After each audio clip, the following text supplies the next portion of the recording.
Hello, friends. Have you ever thought that what is the quality of your relationship with your family, your wife, your parents, your society? Try and understand and rate your relationship status between 1 to 10. And I am sure you will find that you will be hovering around somewhere 4 or 3, not more than that.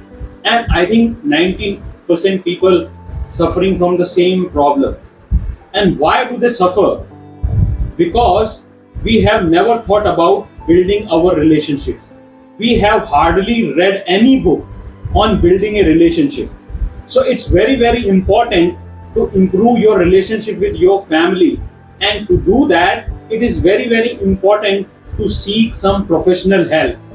There are thousands of books available on relationship building, how you can improve your relationship with your family, your society, your partner.